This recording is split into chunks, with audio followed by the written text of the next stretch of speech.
She always appeared so gentle and devoted in front of him, eyes full of apparent true love. The night the rumor spread that something major had happened to him, she quietly packed 3 large suitcases in the dead of night and fled the villa like a startled bird. Who could have known it was all his trap from the beginning? When she was finally caught and brought back, the man sat in the highest seat of the abandoned factory, suit impeccable, voice carrying a bone-chilling coldness. I set up the whole show to smoke out the real mole. Never expected the little canary to run even faster than the traitor.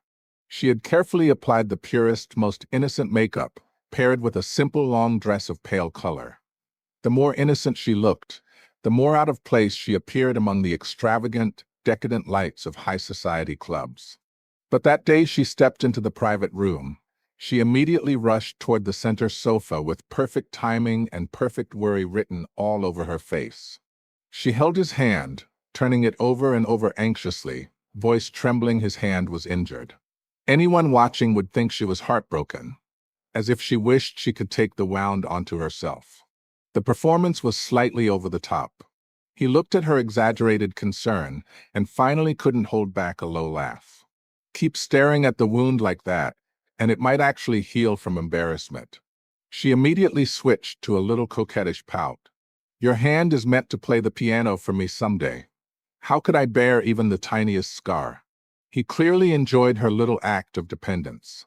Long arms pulled her directly into his embrace.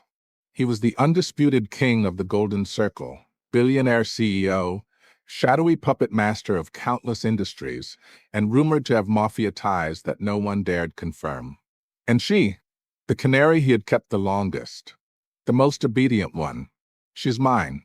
Every soft breath she takes when she leans against my chest belongs only to me. Under the bizarre, shifting lights of the private room, his sharp features became even more striking. High-nosed bridge, deep-set eyes, perfect jawline. The few open buttons of his shirt revealed a glimpse of sexy collarbone that made people's imagination run wild. Women came and went around him like flowing water. As long as he wanted, the most beautiful, talented, scheming, gentle, any type he desired would appear. Yet he kept only her by his side. And once, looking straight into her eyes with frightening intensity, he had said, I don't care about voluptuous or slender, innocent or seductive. I only want you. Such a man, immense wealth, lethal looks, masterful acting at deep affection. Who could resist falling into his web? Even though she always claimed to have self-awareness, she had inevitably fantasized at least once what if he really did feel something? Until the day she overheard him on the rooftop, voice cold and amused, talking to a friend. Pure monetary relationships are simple, but too hard to control. She can betray me for money. I can also sell her for money. So why not give her a beautiful love drama? Nothing controls a woman better than the illusion of love. That moment she finally understood. He was never some spoiled, rich, second-generation playboy. He was the real apex predator. He would never tolerate anything, especially a woman, slipping beyond his absolute control. So after she woke up from the dream, she chose the only path to survive long-term beside such a dangerous man. Pretend to love him desperately. The more obedient she acted, the more lovesick she performed, the safer she would be.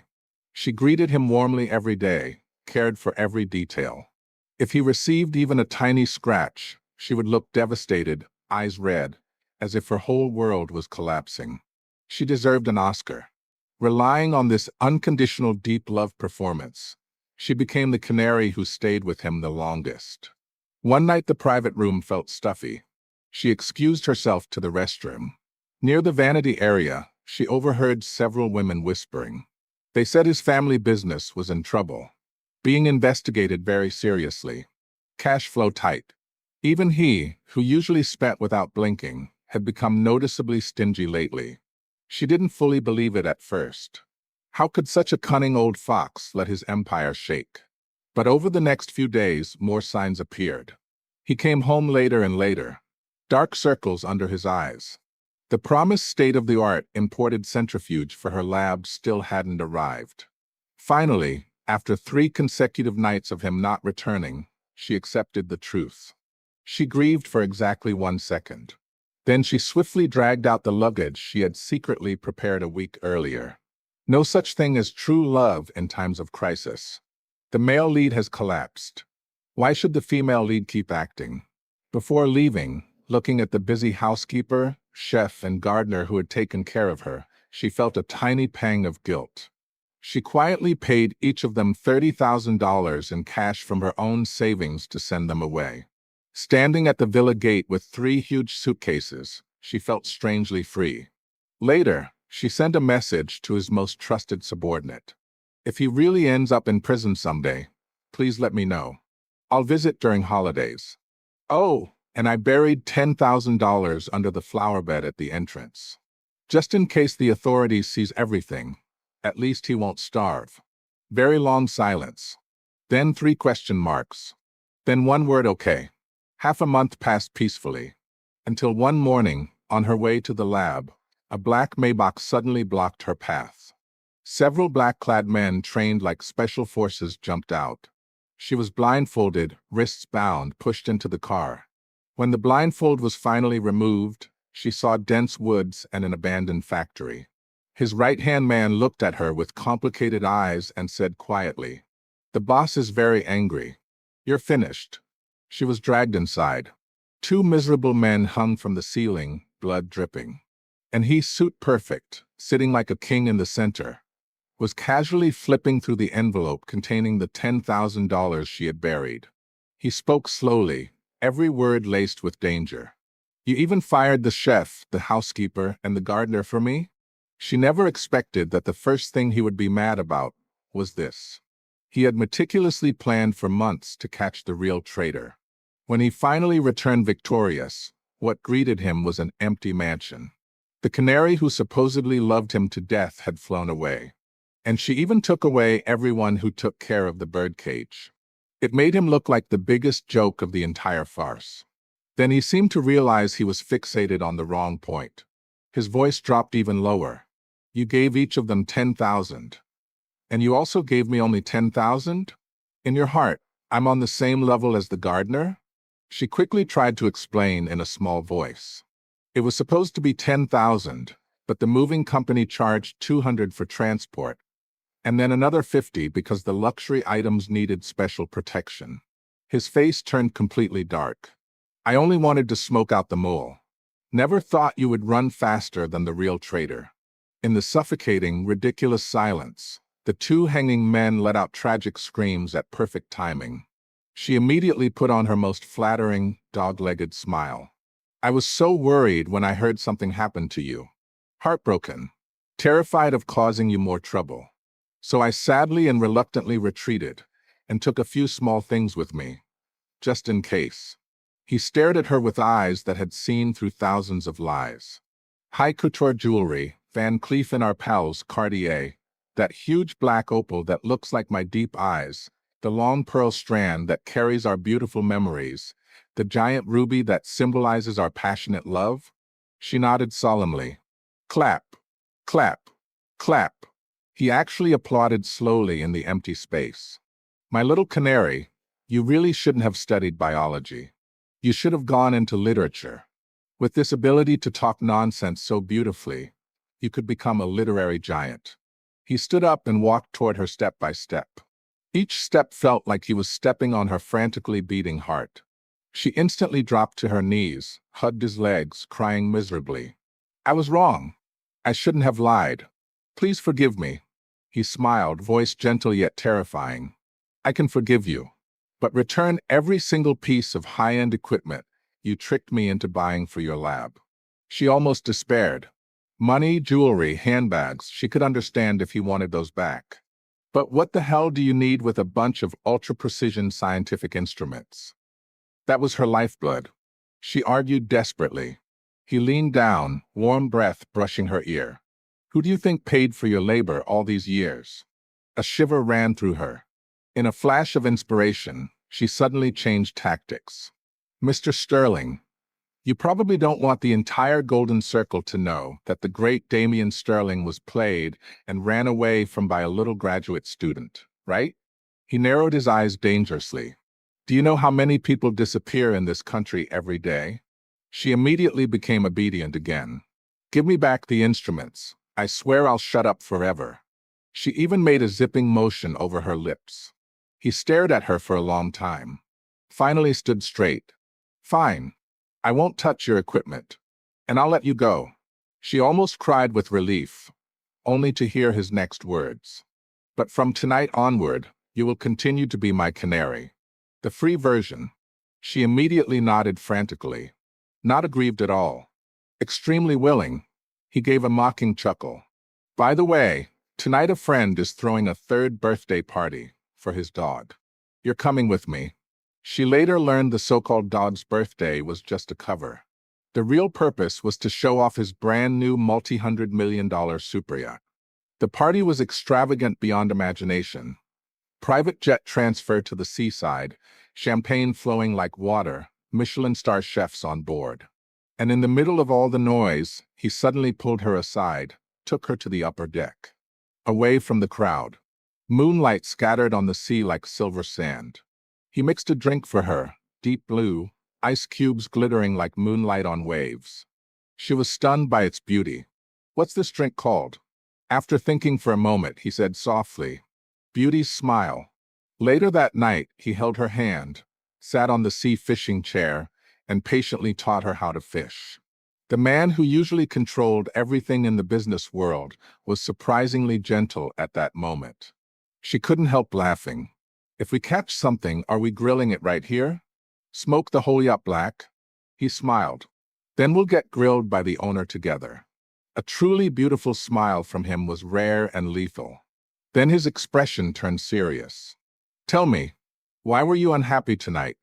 She hesitated for a long time before finally telling the truth. Her paper had been stuck for over a month, most likely being suppressed by senior professors with connections. He listened quietly. Finally, he just said one sentence. I don't have fame in academia, but don't I have enough power? A few days later, he took her to an important dinner. When the door opened, she saw more than a dozen top-tier scholars whose papers she had cited countless times. He held her waist and whispered in her ear, High-impact factor connections. All invited for you. Pick whichever journal you want. That night, he didn't use threats. He didn't say you must publish her paper. He raised his glass and spoke calmly. The beauty of science lies in endless innovation and exploration. Any attempt to bury or delay innovation is disrespect to science itself. I shouldn't interfere in academia. I only hope everyone can review fairly and respect every researcher's blood and sweat. She almost cried on the spot, because she finally understood he wasn't using power to bully. He was using his power to clear obstacles for her real effort. The paper was eventually accepted in a top journal. The experiment progressed smoothly. She even won a small but prestigious award for young researchers. The night of the award ceremony, he personally drove her there, dressed in bespoke black formal wear, Patek Philippe glinting on his wrist. After the ceremony, their mutual friend threw another party to celebrate. In the KTV room, someone sang terribly off-key. He rubbed his temples, looking like he was questioning life itself. Finally, he couldn't take it anymore and pulled her out. Right outside, they ran into his right-hand man being clung to by a drunk, beautiful woman who mistook him for someone else. He decisively pulled her into his arms and said to the woman in a cold voice, She's mine. That night he drank quite a bit. On the way home, she tentatively asked if he wanted hangover soup. He opened his eyes instantly, alert. Absolutely not. She ended up cooking him a simple bowl of plain noodles instead. After showering and changing into casual clothes, he looked surprisingly soft. Perhaps because of the alcohol, he spoke more than usual. I actually think it's pretty good if we just keep going like this. I'm used to you being by my side. You love me. I can be good to you. He paused, voice carrying a trace of grievance. Who knew everything was an act? She almost blurted out, Damien, I think I've really started to fall in love with you. But she swallowed the words. Because he said I can be good to you, not I love you too. Many months later, her research team gained a legendary new member, a returnee who once publicly beat up a racist professor. The girl was capable, efficient, and most importantly, fearless. But she also gave a warning one day. Sister, that man's control issues are written all over him. He's participating way too much in your career. If one day you break up, he could pull the rug out from under you in an instant. So tell me, is he really sincere? Or is this just another way for him to keep total control? The question haunted her. Until one day, at an important academic conference, she ran into her old enemy, the professor whose academic fraud she had exposed long ago. His student humiliated her publicly during the discussion session. Some people have a gold sponsor behind them. No wonder the data looks so good. Maybe she's better in bed than in the lab. She gripped the microphone tightly. Just as she was about to retort, her new team member suddenly stood up, grabbed the guy by the hair, and slammed his face onto the table. Then slap after slap. Garbage. Scum. Sexual harassment innuendo, because you can't win academically. Chaos erupted. He arrived running, still holding a golf club, suit jacket missing. He shielded her behind him without a second thought.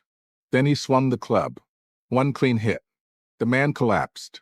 He turned his head slightly, looked at the old professor whose face had gone pale, and spoke with the lightest, most contemptuous tone. She is my woman. Her achievements are real. Her character is clean. And as for status, he paused. Do you really want to compete with me in this area? After they returned home, she stood obediently like a punished schoolchild. He extinguished his cigarette with force. Next time, do you still dare to rush in recklessly? She shook her head, then added softly, but I couldn't let her fight alone. He gave a low laugh. With her skill, if he didn't join, she would have enjoyed it even more. She slowly raised her head. Damien, were you worried about me? He nodded. Is it because you love me? Long silence. When her heart had almost frozen over, he finally spoke. I think I do love you. Many years later, he would still remember that day. What is real love? Two independent, rational individuals, both probing, both afraid to give their hearts first, because rationality brings fear of hurt, and fear of hurt brings control. They act. They deceive. They guard. Until one day, one person chooses to love first, takes off the mask, puts down the defenses, and sincerely considers the happiness of the other. Unknowingly, she also gave him the courage to love. The one in power bows his head. The one who was once controlled runs toward love. Not possession, but fulfillment.